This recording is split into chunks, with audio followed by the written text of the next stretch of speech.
Now today let us talk a bit about the Vice President of India. So from Article 63 of the Constitution to Article 71, you will find primarily the provision for Vice President. Even though Article 71 also talks about the President कि अगर कोई भी doubt या dispute उठता है regarding election of the President or Vice President, तो Supreme Court उस पर डिसीजन देगा and that decision would be final. तो कंसेप्चुअली आपको इसमें ज़्यादा चीज़ों का ध्यान नहीं रखना है, आपको बस इस चीज़ पे ध्यान रखना है कि vice President of India is an ex officio chairman of council of states, that is Rajya Sabha, article 64 में. जब प्रेसिडेंट ऑफ इंडिया नहीं रहते हैं तो उनके जो फंक्शंस हैं वो डिस्चार्ज किए जाते हैं वाइस प्रेसिडेंट ऑफ इंडिया के द्वारा. इन सब चीज़ों का ध्यान रखना है आर्टिकल 65 में. आर्टिकल 66 में आपको इस बात का बहुत स्पेसिफिकली ध्यान रखना है कि जो वाइस प्रेसिडेंट का जो इलेक्शन होता है that is done by N electoral college which consists of members of both houses of parliament, मतलब लोकसभा और राज्यसभा. ठीक है. इन कॉन्ट्रास्ट टू प्रेसिडेंट वहाँ पे इलेक्टेड मेंबर्स होते हैं दोनों हाउसेस के, साथ ही साथ elected members of legislative assemblies of the state भी होती हैं उसमें. ठीक है.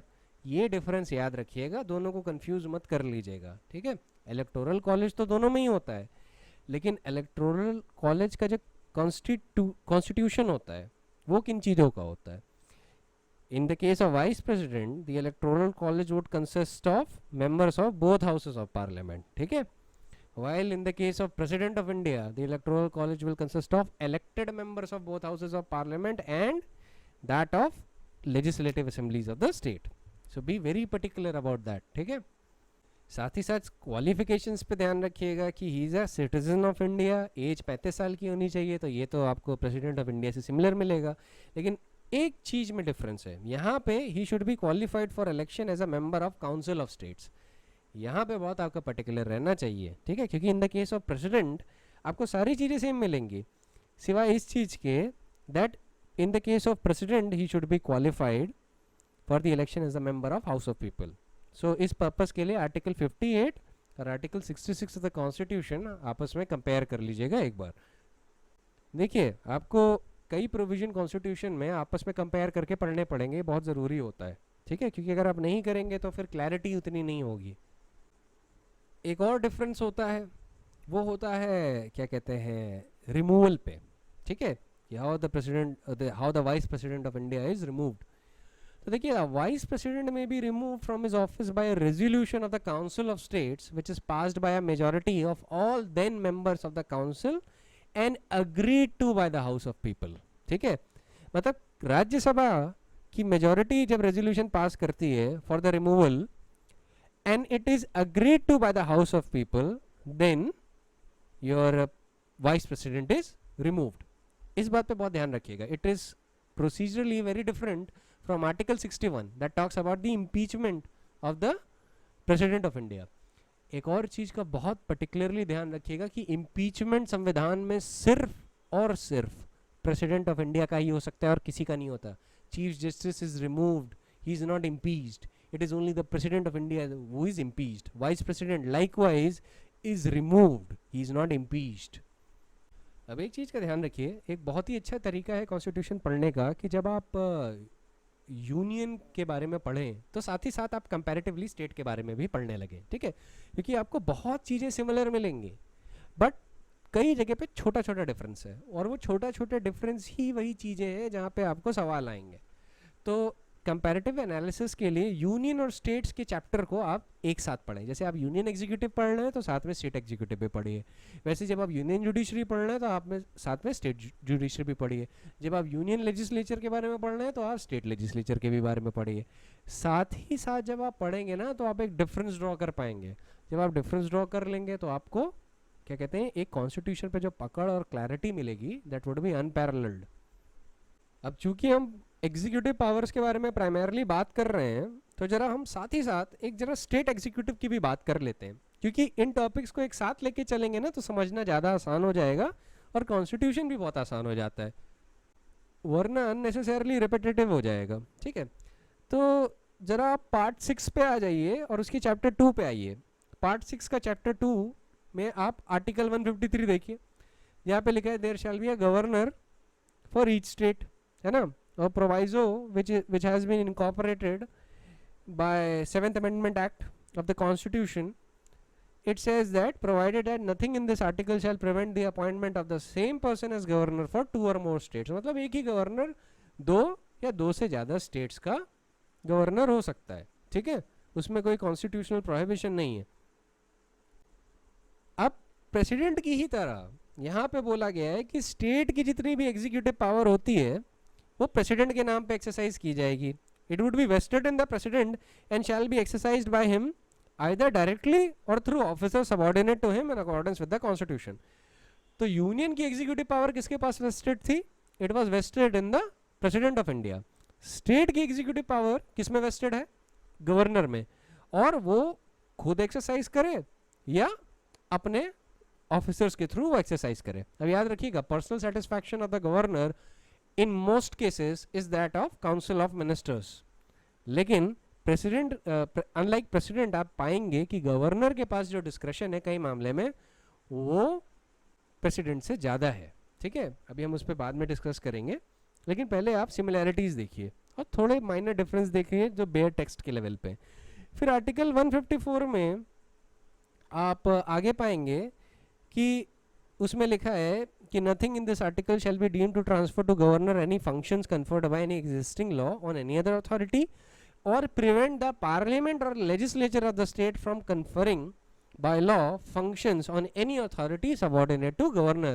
अभी काफ़ी कुछ मिलता जुलता है with article 53 of the constitution. ठीक है, एक डिफरेंस है, यहाँ पे स्टेट लेजिस्लेचर का एडिशन हो गया है. इन आर्टिकल 53 जो सेम लाइन थी वो सिर्फ पार्लियामेंट को वो पावर दे रही थी. ऑब्वियसली स्टेट लेजिस्लेचर वहाँ पे इंक्लूड नहीं हो सकता, लेकिन हो सकता है ऑब्जेक्टिव टाइप्स में आपको ऐसा सवाल आ जाए और हो सकता है आपके दिमाग से मिस हो जाए.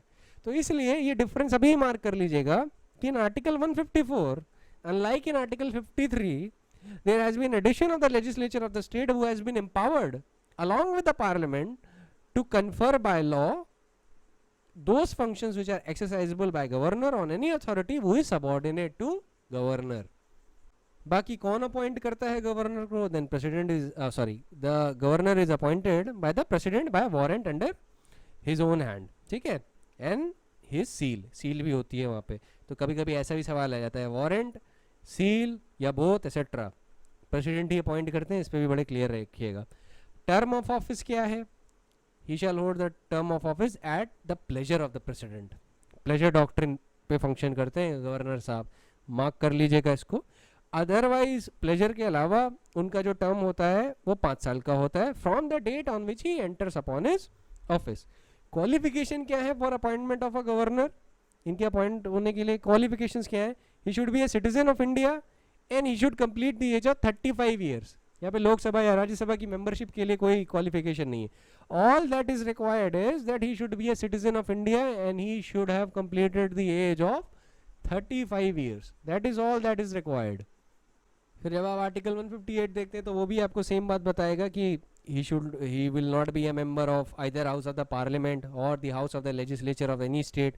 ठीक है, तो अगर वो गवर्नर के ऑफिस में जब एंटर करता है कोई भी पर्सन तो he would not be a member of either the house of parliament और house of legislature of any state. और जब भी जैसे ही वो गवर्नर के हाउस में एंटर करता है, just in case if is a member of parliament और लेजिस्लेचर ऑफ द स्टेट, तो उनकी सीट क्या होगी? वैकेट हो जाएगी. He would be deemed to have vacated his seat. साथ ही साथ वही requirement like in the case of president same चीज है कि he will not hold office of profit. तो prima facie everything is the same.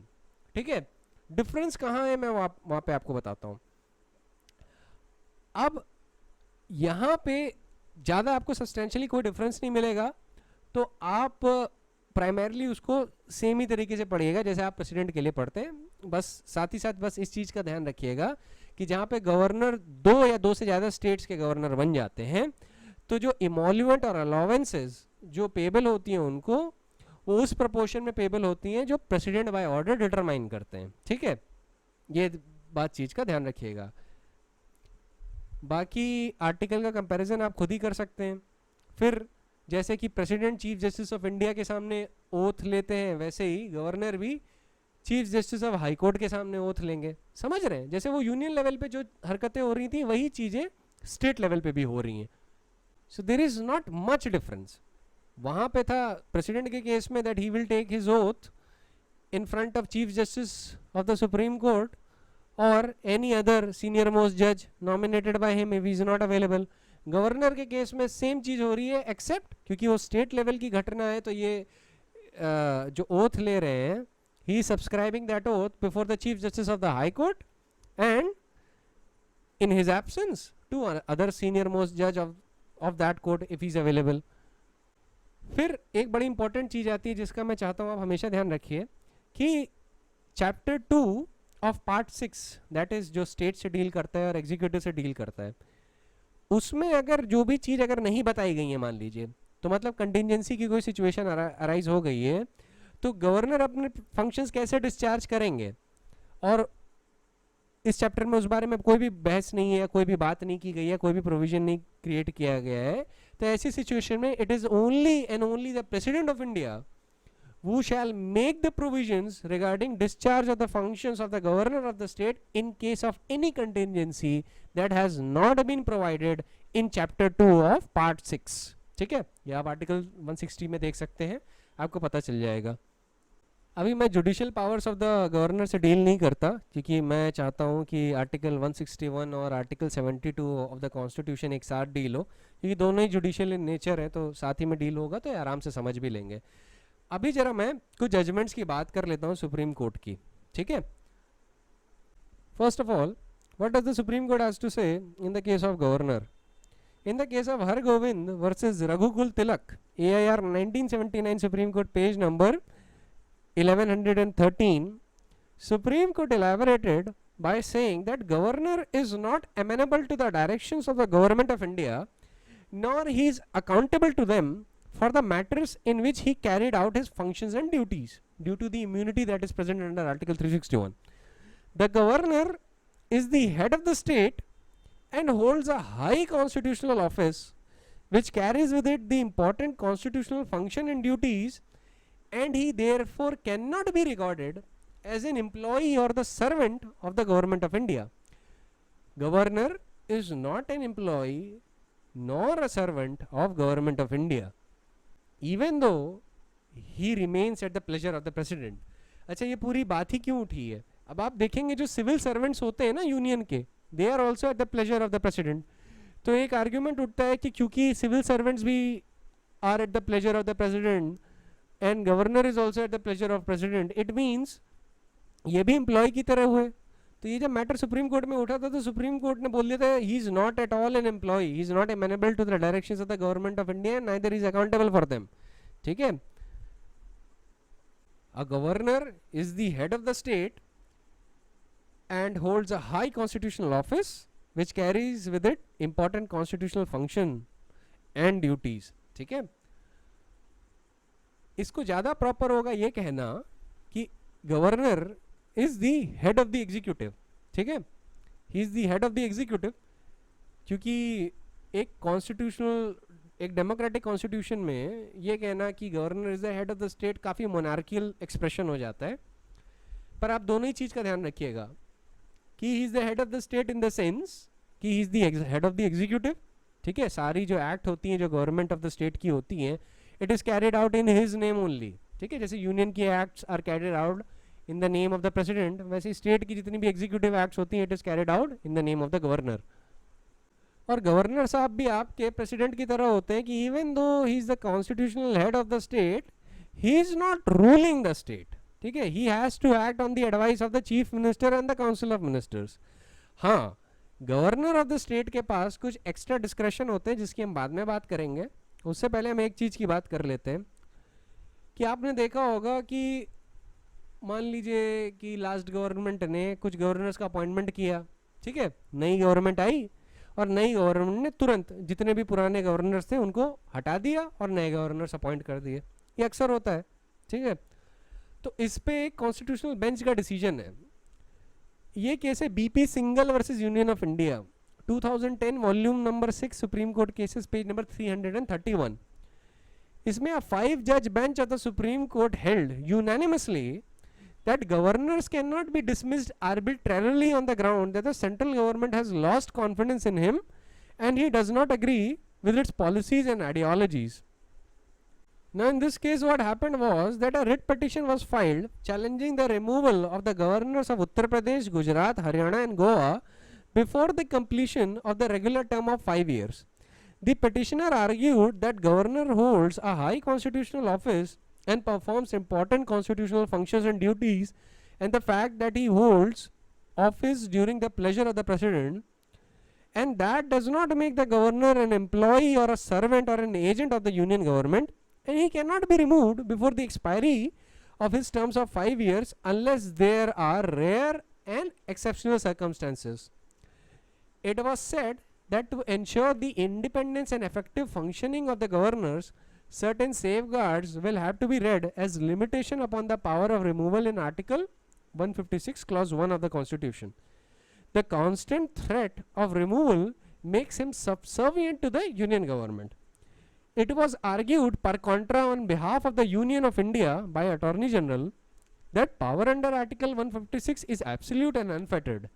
The governor's term is subject to the doctrine of pleasure, and the pleasure can be exercised without giving any reasons. The essence of the doctrine of pleasure of the president was that if the president lost faith in the governor or found him unfit for whatsoever reason, he can withdraw the presidential pleasure, resulting in his removal. If the president finds that the governor is out of sync with his policies or loses his confidence of the party in power, then he can be dismissed by the president, purely on the doctrine of pleasure. Supreme Court heard both arguments and held that if aggrieved person is able to show that his removal was either arbitrary or malafide, capricious or whimsical, then he can call upon the union government to disclose the court the material upon which the president has taken decision to withdraw his pleasure. Limited judicial review is available if the removal is arbitrary, malafide, etc., although reasons for removal is not to be assigned. The English doctrine of pleasure without limitation cannot be applied in a democratic country like India, where rule of law prevails and there is nothing like unfettered discretion or unaccountable action. The withdrawal of pleasure cannot be at the sweet will, whims and fancies of the authority, but can only be for valid reasons. Okay? So now let us fast forward to Article 166 of the Constitution, which says conduct of the business of government of the state. जैसे कि मैं आपको पहले भी बता चुका हूँ, वो आर्टिकल बोलता है कि all executive action of the government of the state shall be expressed to be taken in the name of the governor. In every expression it is mostly similar to the provision that you see in the case of the President of India. Union के case में all executive action is carried out in the name of President. State के case में all executive action is carried out in the name of Governor. तो क्या है executive power governor साहब की? मैं कुछ illustrate कर देता हूँ. जैसे कि Governor appoints the Chief Minister. He appoints the Council of Ministers on the advice of Chief Minister. Appointment is always an executive function. याद रखिएगा, ठीक है? Appointment of any person is always an executive function. Then the governor also appoints the member of State Public Service Commission. He also appoints the Advocate General. Ministers as well as Advocate General hold the office during the pleasure of the governor. Although they are appointed by the governor, the members of the State Public Service Commission cannot be removed by him. ये बात ध्यान रखिएगा. They can only be removed by the President of India. Appoint इनको governor करते हैं, लेकिन removal से president करते हैं. ठीक है? इसके लिए आप आर्टिकल 317 देख सकते हैं अगर आप चाहें तो. और क्या executive powers हैं? Governor also has the power to nominate the members of Anglo-Indian community to the legislative assemblies of the state if they are not adequately represented in the assembly. और क्या powers हैं? Governor has the power to nominate members, which is as nearly as 1/6 of the total members, to the legislative councils, which have special knowledge of or practical experience in the matters of literature, science, art, cooperative movement and social service. ठीक है? That also is open to the governor. तो ये उनकी executive powers है. Legislative powers क्या है उनकी? उनकी legislative powers ये हैं कि he is first of all the part of legislature. Look at Article 168. Governor is the part of the legislature itself. So he has the right of addressing and sending messages to and of summoning, proroguing the state legislature, and he has the power to dissolve the lower house. All bills that are passed by the legislature have to be assented by him before they become a law. He can also withhold his assent to the bill which is passed by the legislature and send it back for reconsideration. He further has the power of causing it to be laid before the state legislature. Certain bills, he has the power which the governor can cause a certain bill to be laid before the particular state legislature. उनके recommendation के बिना या उनके present किए बिना वो bill introduce ही नहीं हो सकता. ठीक है. अब वो किस तरीके के बिल्स हैं? एनुअल फाइनेंशियल स्टेटमेंट्स हैं, ठीक है, मेकिंग डिमांड ऑफ ग्रांट्स हैं, ठीक है, recommending money bills etcetera etcetera. Mostly similar to the President, ज़्यादा डिफरेंस नहीं है यहाँ पे. आप जब कंपैरिजन करेंगे ना यूनियन और स्टेट का पार्ट 5 और पार्ट 6 का जब आप कंपैरिजन कर रहे होंगे तो आपको मोस्टली चीज़ें सिमिलर मिलेंगी, छोटी छोटी जगह पे डिफरेंस है. गवर्नर के पास एक वेटो पावर भी होती है. वो क्या होती है कि when a bill is passed by the state legislature is presented to the governor for his assent, इनके पास एक चीज बड़ी स्पेशल होती है कि he may either reserve the bill for reconsideration of the president और ही मे रिटर्न. देखिए, प्रेसिडेंट ऑफ इंडिया किसी के रिकंसिडरेशन के लिए नहीं रह सकते, वो रिटर्न कर सकते हैं to the assembly itself, to the Lok Sabha और Rajya Sabha for reconsideration. But governor के पास एक वेटो होता है कि he can actually send the bill for consideration to the president, कि भाई ये जो बिल है अगर ये पास हो गया then it would have the effect to derogate the powers of the high court. तो governor is mandated by the constitution of India itself to send this bill to the President of India so that the President of India may consider it and then give its decision. ये governor को एक actual और real veto देता है. ठीक है, president of India के पास कोई एक्चुअल और रियल वेटो नहीं होता, लेकिन गवर्नर के पास इस केस में एक रियल वेटो है ऑन द बिल. ठीक है, क्योंकि अगर bill is reserved for the assent of the President then the president may either declare his assent or withhold his assent. अब मैटर जब प्रेसिडेंट के पास आते हैं तो स्टेट लेजिस्लेचर की सिचुएशन में अब प्रेसिडेंट ऑफ इंडिया के पास भी रियल वेटो आ गया है. ठीक है, क्योंकि आप आर्टिकल 200 देखते हैं ऑफ द कॉन्स्टिट्यूशन का, उसके सेकंड प्रोवाइजो पे जाते हैं तो वो बोलता है provided further that Governor shall not assent to but shall reserve for the consideration of the President any bill which in the opinion of the governor would, if it becomes a law, would derogate the powers of the high court so as to endanger the position that such court is by this constitution is designed to fulfill. अब ऐसी situation में क्या होता है, both the governor and the president has real veto on such a bill. ठीक है, कि अगर स्टेट लेजिस्लेटिव असेंबली को ऐसा बिल इंट्रोड्यूस करती है which has the tendency to derogate the power of the high court, अब गवर्नर और प्रेसिडेंट साथ दोनों के पास एक रियल वेटो आ जाता है. ही में give assent to the bill or withhold his assent from such a bill. और कहीं उन्होंने assent withhold कर ली और लेजिस्लेटिव असेंबली डिसॉल्व हो गई तो बिल लैप्स कर जाएगा ऐसी सिचुएशन में. ठीक है, प्रेसिडेंट ऑफ इंडिया के पास इस सिचुएशन में एक थर्ड पावर भी आ जाती है कि he can return the bill to the legislature itself to reconsider the bill. ठीक है, ये पावर भी उनके पास अवेलेबल हो जाती है कि वो चाहे तो प्रेसिडेंट ऑफ इंडिया के सामने जब वो बिल आया थ्रू गवर्नर तो प्रेसिडेंट ऑफ इंडिया कहेंगे कि okay I think this is not good, let the legislative assembly reconsider it's decision. वो सेंड कर सकते हैं. अब वहाँ से पास होने के बाद दोबारा वो बिल हो सकता है वापस फिर से प्रेसिडेंट ऑफ इंडिया के पास जाए और प्रेसिडेंट ऑफ इंडिया फिर उस पर बैठे आएंगे कि देखने के लिए कि भाई इसको असेंट देना चाहिए या नहीं. ये उस सिचुएशन की तरह नहीं है जहाँ पे प्रेसिडेंट ऑफ इंडिया लोकसभा या राज्यसभा को बिल वापस भेज देते हैं बोथ हाउसेस को कि रिकंसिडर कर लीजिए, और एक बार दोबारा पास हो गया तो प्रेसिडेंट को ग्रांट करना ही पड़ेगा प्रैक्टिकली स्पीकिंग. ये नहीं है वहाँ पे. Now on what basis I am I saying that? Look at article 201. It says when a bill is reserved by the governor for the consideration of the president shall either declare that he assents to or withhold his assent therefrom, provided that where the bill is not a money bill, the president may direct the governor to return the bill to the house, or as the case may be, the houses of the legislature of the state, together with a message as it's mentioned in the first proviso to article 200. And when a bill is returned, the house or houses shall reconsider it accordingly within a period of 6 months from the date of receipt of such message. And if it is again passed by the house or houses with or without the amendment, it shall be presented again to the president for his consideration. समझ रहे? अभी भी president is not bound to grant his assent. तो यहाँ पे state in bills के लिए which has a tendency to derogate the powers of the high court, or where the governor has sent a particular bill for the consideration of the president, तो वहाँ पे president of India और governor के पास एक actual veto आ जाता है, एक एक्चुअल वेटो, ठीक है। और याद रखिएगा, जब तक bill which has been reserved for the consideration of the President is not assented by him, वो लॉ नहीं बन सकता। याद रखिएगा इस बात को, ठीक है। खैर, इस पे भी एक लोकस क्लासिकस बताता हूँ, इस पॉइंट पे नहीं, position of the President and governor का ये मैं बता चुका हूँ, मैं फिर से बताता हूँ। इट इज़ वेरी इंपॉर्टेंट कि आप गवर्नर के अभी कंटेक्स्ट में इस बात का ध्यान रखिए। जजमेंट का नाम है Shamsher Singh versus state of Punjab, EIR 1974, supreme court, page number 2192। अब इस केस में क्या हुआ था? अब इस केस में ये हुआ था कि अपेलेंट्स जो थे they were dismissed from judicial service by the order of the concerned minister without any reference to the governor of the state. Appellants जो थे they contended that removal is a personal power of the governor and that cannot be delegated to the concerned minister or the chief minister of the state.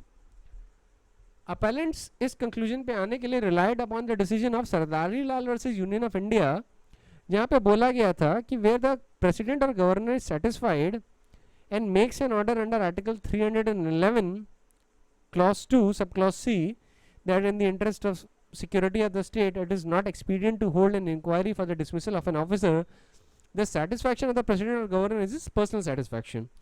They contended on the basis of that judgment that the power of governor under article 234 relating to the appointment and removal of subordinate judges is to be exercised personally by him for these reasons. That is, first, that the governor is by and under the constitution required to act in his discretion in several matters. These function and powers are not executive powers of the state, and here aid and advice of council of ministers is not required. Secondly, the aid and advice of council of ministers under article 163 is different from allocation of business of government by governor to ministers under article 166 clause 3. Thirdly, power of appointment and removal of subordinate judges under article 234 has not been allocated to the ministers under rules of business of the state of Punjab. ये तीन contention उन्होंने लिए थे और judgement पे rely किया था जो मैंने अभी मेंशन किया, ठीक है। सुप्रीम कोर्ट ने सरदारी लाल के केस को ओवर रूल कर दिया और बोला कि where the constitution requires the satisfaction of the president और governor, for example under article 123, article 213, ये दोनों ही ऑर्डिनेंस से डील करते हैं, Article 311 clause 2 subclause C, Article 356, Article 360, the satisfaction is not the personal satisfaction but it is the satisfaction in the constitutional sense under the cabinet system of the government. It is the satisfaction of the council of ministers on whose aid and advice the president or governor generally exercises all his powers.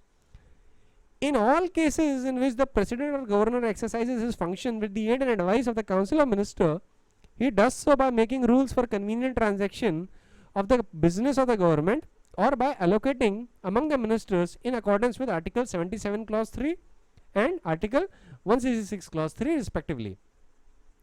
Supreme Court then quoted the case of Bijay Lakshmi Cotton Mills and said that it was observed in that case that although the executive power is vested in the president or governor, it is actually in reality carried on by the ministers.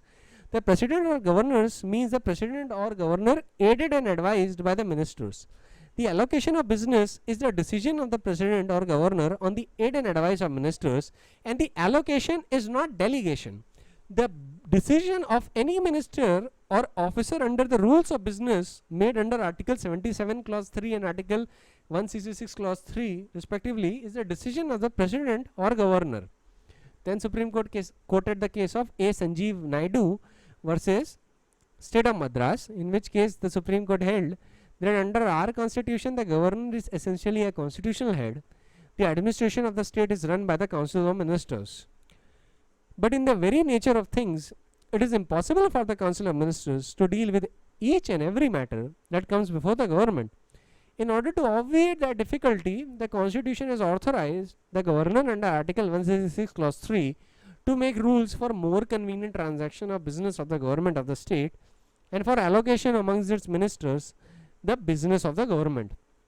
All matters excepting those in which the governor is required to act in his discretion have to be allocated to one or the other of the minister on the advice of chief minister. Apart from allocating the business among the minister, the governor can also make rules on the advice of his council of ministers for more convenient transaction of business. He cannot only allocate the various subjects among the minister, but may go further and designate a particular official to discharge any particular function. But again, he can do this only on the advice of council of minister. The cabinet is responsible to the legislature for every action taken in any other ministry. That is the essence of joint responsibility. Then Supreme Court also held that it is a fundamental principle of English constitutional law that minister must accept the responsibility for every executive act. The power of the sovereign or the king is conditioned by practical rule that the crown must find advisors to bear responsibility for his actions. This rule of the English law is incorporated in our constitution also. Now there are significant features in regard to the executive action taken in the name of president or in the name of governor. Now neither the president nor the governor may sue or be sued for any executive action of the state. First, Article 300 states that the government of India may be sued or be sued in the name of union, and the governor may sue or be sued in the name of state. Second, Article 361 states that the proceeding may be brought against the government of India and government of the state, but not against the president or governor personally. So Article 300 and 361 indicate that neither the president nor the government can be sued for executive action of the government. The reason is that neither the president nor the governor exercises the executive function individually or personally. Executive action taken in the name of the president is the action of the union, and the executive action taken in the name of the governor is the executive action of the state. On the basis of this, the court reasoned and concluded that the president as well as the governor acts on the aid and advice of the council of ministers in the executive action, and is not required by the constitution to act personally without the aid and advice of the council of ministers or against the aid and advice of the council of ministers. मतलब president और governor council of ministers की advice के contrary नहीं जा सकते. Where the governor has any discretion, the governor has to act in his own judgment. अब कुछ situation ऐसी होती है, मैं उनकी बात करूँगा. The governor exercises his discretion in harmony with his council of ministers. The appointment as well as the removal of the members of the subordinate judicial service is an executive action of the governor that is to be exercised on the aid and advice of the council of ministers in accordance with the provision of the constitution. Thus, the appointment and removal of the person is an executive action of the president or governor as the constitutional head of the executive, and that has to be exercised by the aid and advice of the council of minister. In other words, जहाँ पे भी संविधान require करता है satisfaction of the president or governor, the satisfaction is not the personal satisfaction of the president or governor, it is the satisfaction of the council of minister on whose aid and advice the president or governor generally exercises all his function. And the appointment and removal of the person is an executive action, and executive action of the president and governor as a constitutional head is to be taken on the aid and advice of the council of minister. 42nd amendment ने by amending article 74 it merely made explicit what was implicit earlier under article 74. that is जहाँ पे भी president या governor अपना discretion exercise कर रहे हैं, वो अपना discretion exercise कर रहे हैं on aid and advice of council of ministers only. ठीक है. पर अब आपको एक बड़ी इंटरेस्टिंग चीज मिलती है आर्टिकल 163 में. ठीक है, ये बड़ा मटेरियली डिफर करता है आर्टिकल 74 से. ये बोलता है कि there shall be a council of minister with the chief Minister as the head to aid and advise the Governor in the exercise of his function. अब यहाँ तक तो ये सिमिलर है आर्टिकल 74 से, पर अब ये आगे एक लाइन बोलता है क्या, except in so far as he by or under this constitution is required to exercise his function or any of them in his discretion. अब ये लाइन आपको नहीं मिलेगी आर्टिकल 74 में. इससे हमें ये पता चलता है कि कुछ चीज़ें ऐसी हैं जहाँ पे गवर्नर का पर्सनल सेटिस्फैक्शन चलता है. ठीक है, अब सवाल उठता है कि यार वो चीज़ें हैं क्या, है ना, व्हाट आर दोज थिंग्स. क्योंकि कॉन्स्टिट्यूशन एक्सप्रेसली तो बता नहीं रहा, तो शॉर्ट में बता देता हूँ कि there are certain circumstances जहाँ पे गवर्नर अपने डिस्क्रिप्शन पे एक्सरसाइज करते हैं. ठीक है, for example under paragraph 9 clause 2 and paragraph 18 clause 3 of 6th schedule and article 371A clause 1 subclause B, article 371A clause 1 subclause D, and article 371A clause 2 subclause B, and article 371A clause 2 subclause F, the governor is required to act in his personal discretion. Similarly, under article 200, which requires the governor to reserve for consideration of the president any bill which in his opinion if it becomes a law would derogate the powers of the high court, यहाँ पे भी governor acts in his own discretion. ठीक है. अब सवाल उठता है कि ऐसा डिस्क्रेशन कॉन्स्टिट्यूशन ने बड़ा खास दिया है गवर्नर को पर प्रेसिडेंट ऑफ इंडिया को नहीं दिया है. क्यों? See, the constitution indeed is vesting the governor with discretionary powers, and this is a departure from the strict principle of parliamentary system. ठीक है. The reason is that the governor is not merely the head of the state government, but he is also an agent of the central government in the state. He is the eyes in the ears of the center, and wherever it is found that there are certain matters where the governor has to act in his own discretion because he is also acting on behalf of the center, there the governor will act on his own discretion. ठीक है. क्योंकि it is very essential for the central government to have his own agent in the state. ठीक है. और वो agent कौन होता है उनका? वो एजेंट उनका होता है गवर्नर. ठीक है. मैंने एक बार एक यूपीएससी के स्टूडेंट से पूछा था कि who is the agent of the centre in this, who is the agent of the centre in the state? तो ही सेड आईएएस ऑफिसर्स. मैंने कहा obviously not, they are not the agent of the centres. It is only the governor who is the agent of the center, not the IAS officer. Even though the power of removal in all India service is primarily vested in the union, but the posts that are allotted to the cadre of the IAS officer is allotted by the state. ठीक है. तो याद रखिएगा, the agent of the center in the state is the governor. ठीक है. So the discretion that is conferred on the governor means that as the constitution or format head of the state, that power is vested in him, and along with that he has certain special powers because he has to act as an agent of the center. Like in the case of article 356 of the constitution, कोई chief minister थोड़ी ना बोलेगा कि भाई emergency लगा दो और government dissolve करवा दो और स्टेट लेजिस्लेटिव असेंबली डिसॉल्व करवा दो. वहाँ पे तो गवर्नर को ही अपना पर्सनल सेटिस्फैक्शन दिखाना पड़ेगा ना. अगर उसे लगता है कि कॉन्स्टिट्यूशनल मशीनरी स्टेट में टूट चुकी है, it is broken down, in that situation the governor will act in his personal discretion. ठीक है. he will not act on the aid and advice of the council of ministers. council of ministers तो कभी नहीं बोलेंगे कि भाई यहाँ पे constitutional machinery break down हो चुकी है. ठीक है. तो ऐसी कई जगह पे है जहाँ पे governor is acting on his personal discretion. Appointment of the chief minister एक चीज हो सकती है जहाँ पे he acts on his personal discretion.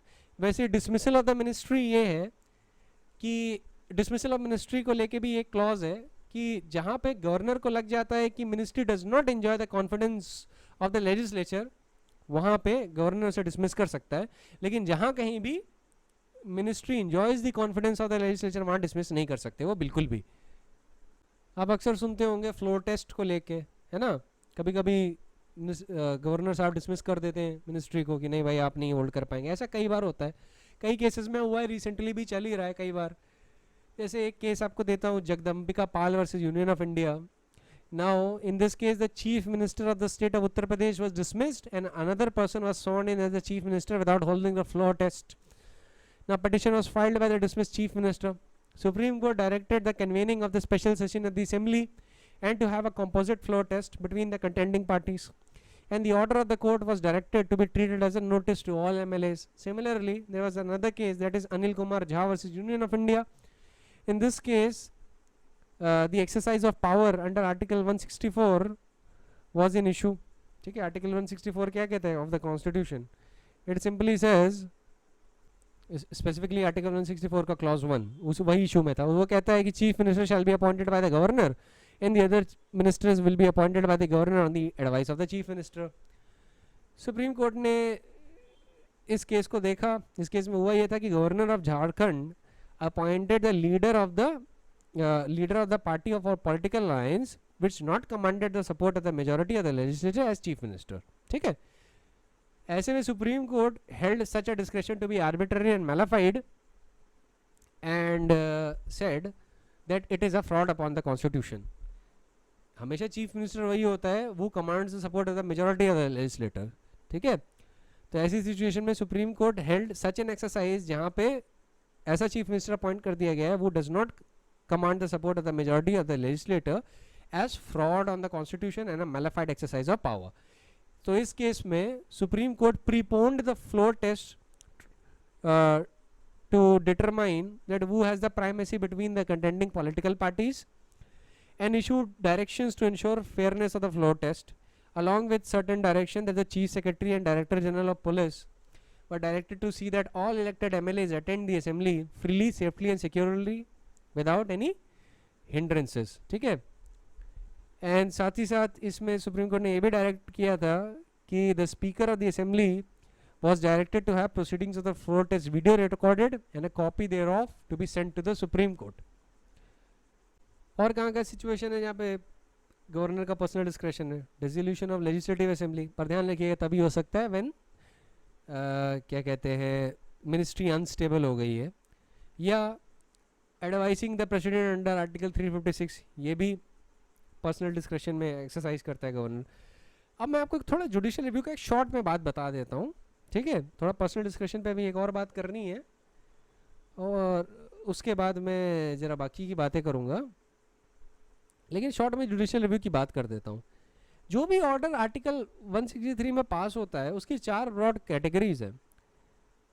पहला, the exercise of executive power if it is in accordance with the provision of the constitution or it is exercised by or under the order of the governor, वहाँ पे full judicial review available है। फिर दूसरी category ये है कि जहाँ पे orders are passed by the governor on the aid and advice of the council of ministers which is headed by the chief minister, वहाँ पे भी full judicial review अवेलेबल है।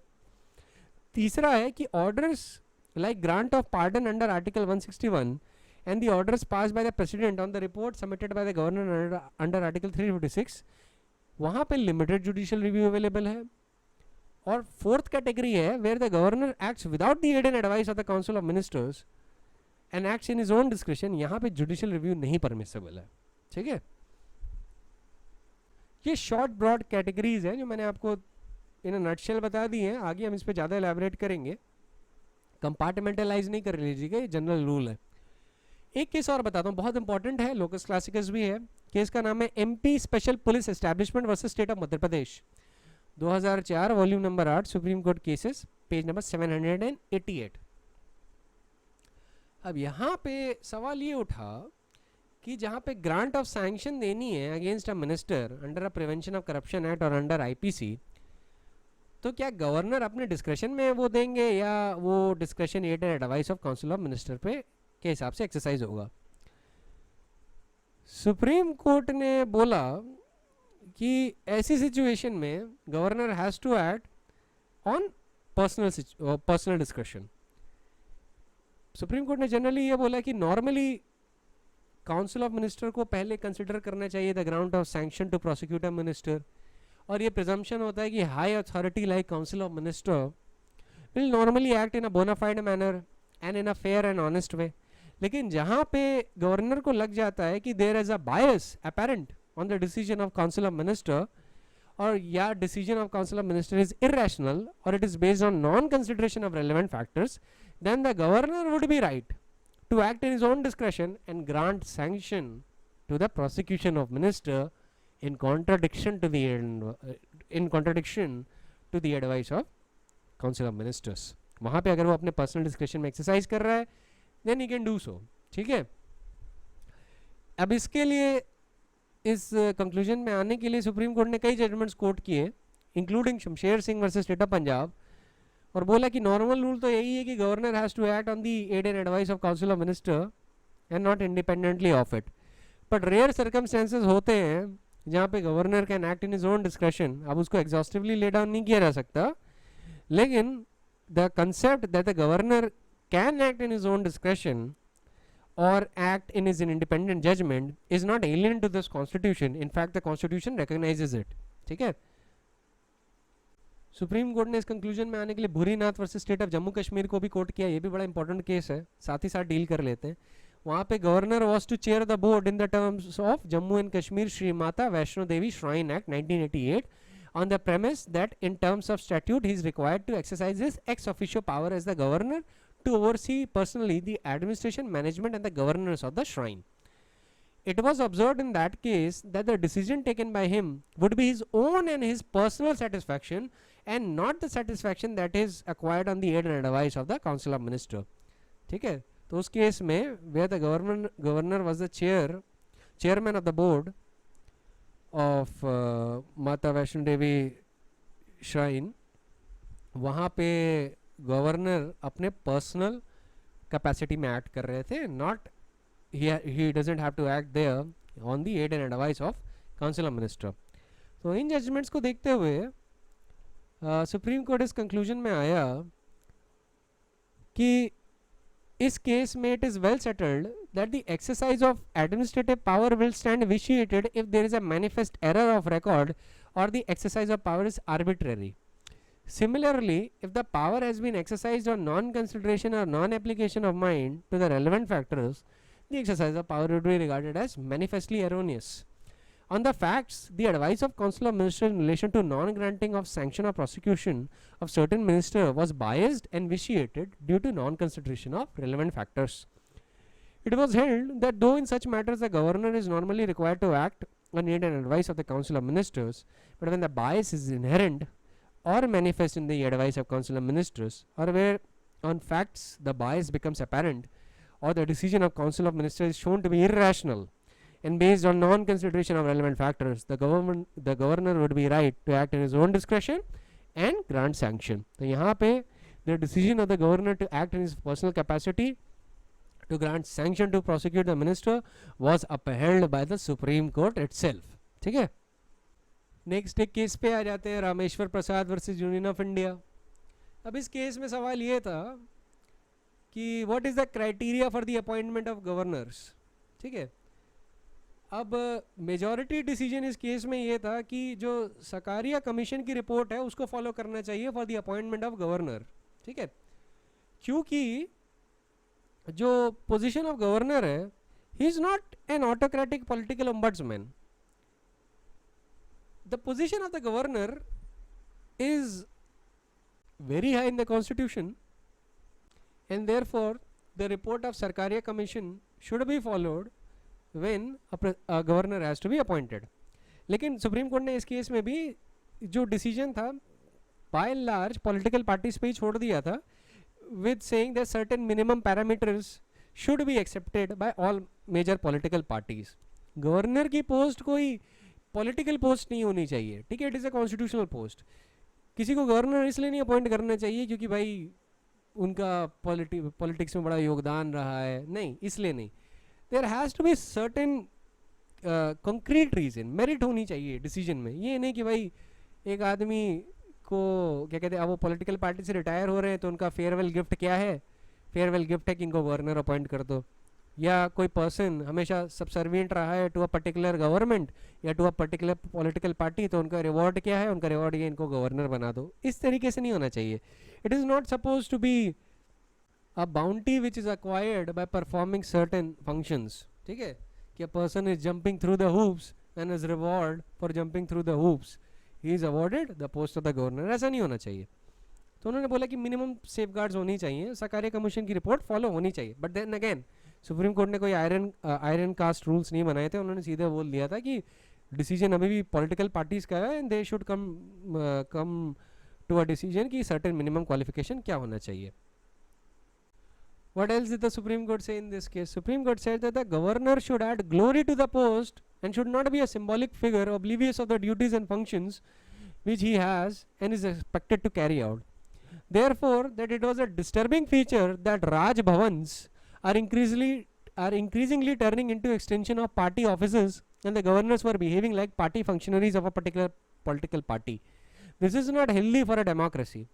It was further held in this case that considering the installation of a new government on the conclusion of elections through the governor, they now have a duty to preserve the democracy and not to permit the political defections to tear into the vitals of Indian democracy. अब आप जानते हैं defections हमारी democracy का एक sordid क्या कहते हैं, सॉर्डेड पार्ट है, होना नहीं चाहिए पर है अनफॉर्चुनेटली। तो यहाँ पे सुप्रीम कोर्ट ने गवर्नर के कंटेक्स्ट में बोला कि क्योंकि वो हाई कॉन्स्टिट्यूशनल फंक्शनरीज हैं तो उनको कंट्रोवर्सीज के ऊपर रहना चाहिए। गवर्नर कोई कोई ऑटोक्रेटिक पॉलिटिकल ओम्बड्समैन नहीं है। अगर उनके पास कोई पावर वेस्टेड है, they have to be exercise on aid and advice of the council of minister, क्योंकि अगर उनका पर्सनल सेटिस्फैक्शन होगा ना तो रिजल्ट वुड बी हॉरेंडस। इसी कॉन्टेक्स्ट में इस केस में बोला that the presumption of the governor कि इलीगल या अनएथिकल मीन्स यूज हुए या हॉर्स ट्रेडिंग हुई है merely because the number of MLAs of a party were moving or have moved to a different political party or they have moved against the professed public stand of their party। तो इसका मतलब ये नहीं है कि वो इस basis पे असेंबली डिसमिस कर दें या सोल्ड जज बन जाएं इस बात के कि MLAs करप्ट हो चुके हैं, करप्शन हुआ है या अल्योर किए जा चुके हैं दूसरी पार्टी के द्वारा। It is very easy to make general assumptions that the majority was achieved by allurement, corruption and bribery without any material, and if a political party was not gaining absolute majority, then that is because the other party which has gained absolute majority has exercised foul play। ये general assumptions बनाना बहुत आसान है। इसी context में supreme court ने बोला कि governor while recommending the dissolution of his assembly has to annex his report to the union government the relevant materials substantiating his decision। ये नहीं कह सकते कि मुझे लगा था ऐसा हुआ इस वजह से मैंने डिसमिस कर दिया, नो। ठीक है, in the absence of relevant material the governor's report has to be treated as his personal ipse dixit. मतलब ये उनका पर्सनल उनका सेटिस्फैक्शन है, it is not based on any merit. और आप जानते हैं जब कोई भी decision is not based on any merit then the courts have the power to interfere in that, है ना। तो ये हो गया आपका गवर्नर का रोल कुछ हद तक एग्जीक्यूटिव सेंस में। कल हम लोग जरा legislative power of the executive के बारे में बात करेंगे, primarily the ordinance making power and its abuse, काफ़ी इंपॉर्टेंट टॉपिक है। तो इसके लिए हम लोग प्रेसिडेंट और गवर्नर का रोल क्लब कर देंगे। ऐसे करने से हमारा काम आसान हो जाएगा, आपको याद भी रहेगा, आप कंफ्यूज भी नहीं होंगे। और फिर हम लोग जुडिशल पावर्स पे भी चलेंगे ऑफ प्रेसिडेंट एंड गवर्नर और उनसे भी डील करेंगे, ठीक है। So that is it for today, I will see you in the next lecture.